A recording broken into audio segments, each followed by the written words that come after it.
O primeiro aniversário dos ataques terroristas nos Estados Unidos inspira novas reflexões sobre o significado dos eventos de 11 de setembro. Teria sido o fato único ou refletiria uma tendência? Neste caso, qual tendência?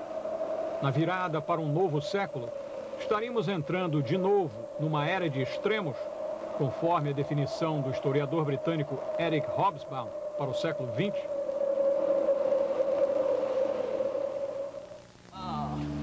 It's a nice garden. Ninguém melhor do que ele mesmo para responder.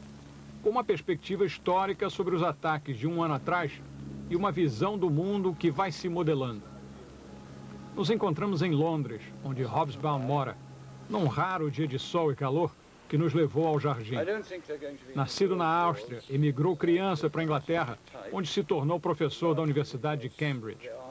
Seu passado político inclui militância no Partido Comunista Britânico. Ele já moderou suas posições, mas ainda se considera de esquerda, embora aceite as vantagens da economia de mercado. Sua vasta experiência profissional e pessoal, com 85 anos, oferece condições ideais para refletir sobre passado e futuro. If we take a look again at the inevitable landmark of this past year, the events of September 11th, if that event is to become more than a big terrorist act, and what kind of long-term consequence do you foresee? I think the attempt, the events of September 11th were themselves of no great political or military importance. They were enormously dramatic. They were tragic because it very rarely happens that a single attack, terrorist or otherwise, kills that many people or destroys so great a structure and so on.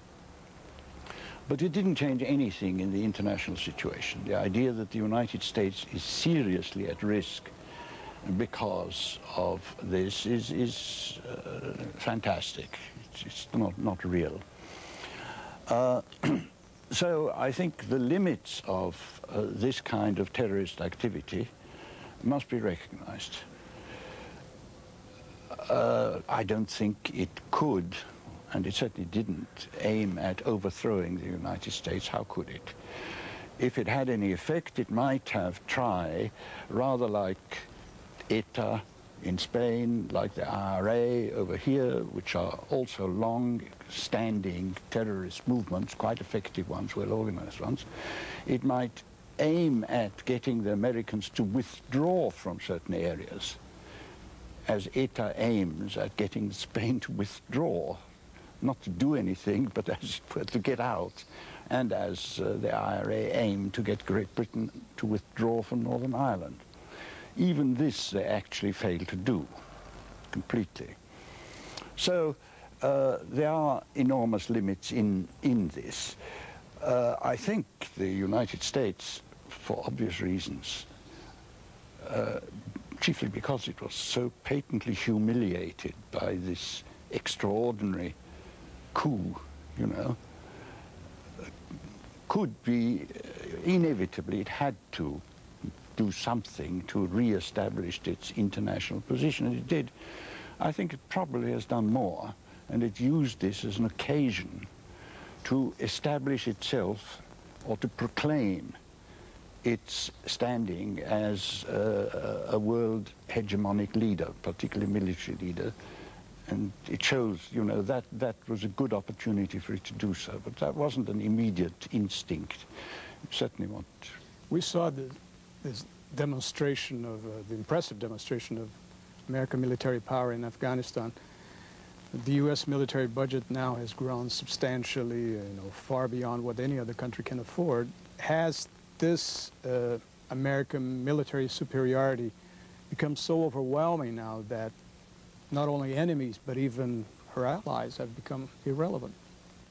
The situation hasn't changed. I mean, in a sense, it was already clear in the Gulf War, for instance, that if there was a conflict, an armed conflict, between third world power, or third world powers, and first world powers, the first world would win. They could win any battle they want. The question is what you do afterwards.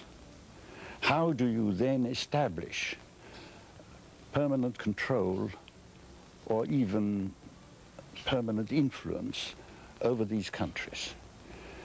So far, the only way, well, in the past, you could do this because over a large part of the world, people were prepared to accept the logic of power. The Brits managed to run the Indian Empire, which was far larger than Great Britain, several hundred of millions of people, with a minimal number of British soldiers and British administrators. Partly because Indians had always been run by conquering regimes, whether they were from Central Asia or from anything, and they accepted the logic. If this is an effective regime, well, we obey. The other thing is you can accept, establish your power by winning allies.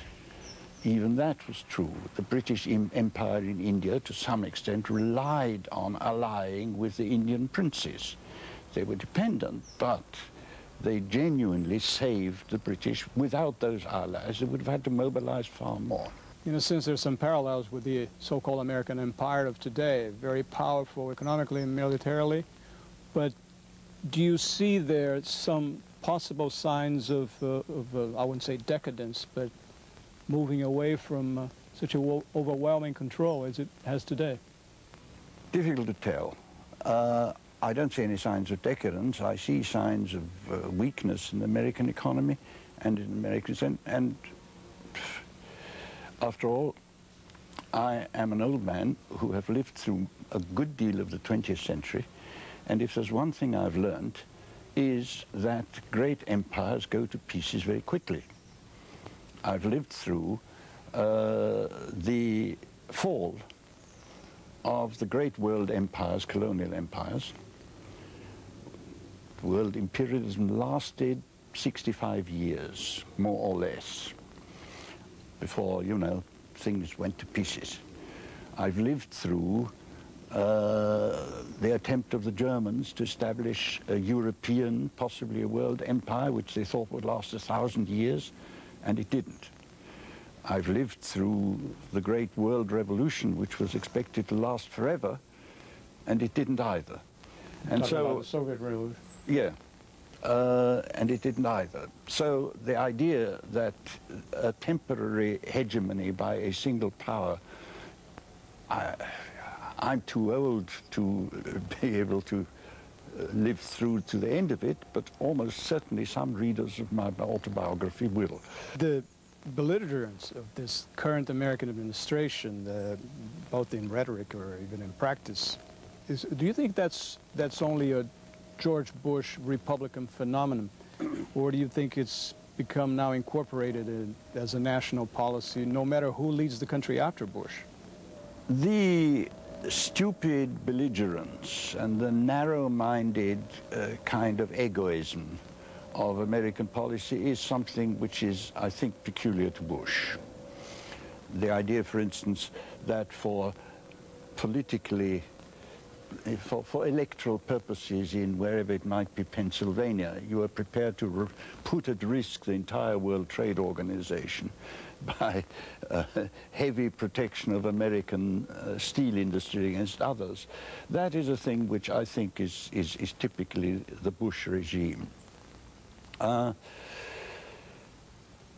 Nevertheless, the belief that the United States is the dominant power in the world is universal among I believe, among the political and military and intellectual establishment in Washington.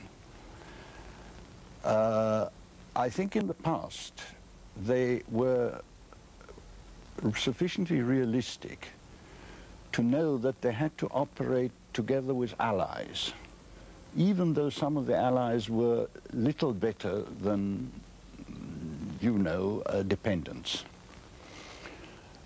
I've had American friends, for instance, explain to me that one of the major aims of American foreign policy had been to stop the Europeans from building their own military potential. You see, the ideal for the Americans has always been that the European powers, from Britain on, should depend on American spares. And this is a very important thing. There's a great deal, American politicians talk a great deal saying Europe isn't making enough of a military effort. But a great deal of American policy has been devoted to stopping from the European effort from being independent of the American military establishment. Do you think the Europeans will try to counterbalance the American power on military terms or in political terms too? The only Europeans who ever tried not to be dependent on Americans were the French. Even though the French were, of course, allied with the Americans against the Soviet Union, no question about that. But they did recognize that the Americans were potentially just as much a threat because they were a great power. I don't believe that any Europeans are in a position to compete with the Americans. The military advantage of the Americans is such that I cannot see anybody trying to compete with them at the moment, except possibly the Chinese. China is an independent power. Politically, Europe isn't much of a power because the states cannot get together, and militarily it's no power at all. But whether there will be a conflict, well, there will be a conflict between China and the United States. Whether that will break out into a major military conflict, we don't know. But there is a very heavy risk because the Americans are historically committed to the defense of Taiwan, and the Chinese are historically committed to integrating Taiwan. And there's, you might say, conflict there. It's perfectly possible to do this, yes. Can we assume that in this new international world order, there will be even less space for the South, the Third World, the poor countries, Brazil and others? Politically, there isn't a great deal of space, except regionally. I mean, in a sense, the United States is the only country which has, in military and political terms, a global policy. Most other countries are a relatively smaller one. Economically, I think it depends on the success or failure of economic neoliberalism. Over the past 20 years, the process of globalization, which is something which happens anyway, it's not something that you can like or dislike, it happens, but the process of globalization has been identified with the idea of global free trade and the global free market uncontrolled by anybody. And this has unquestionably strengthened some of the leading northern states or economies and weakened the rest, very notably Latin America. When I'm constantly irritated when people over here talk and saying, is there going to be a world depression? What they mean is there going to be a depression in North America.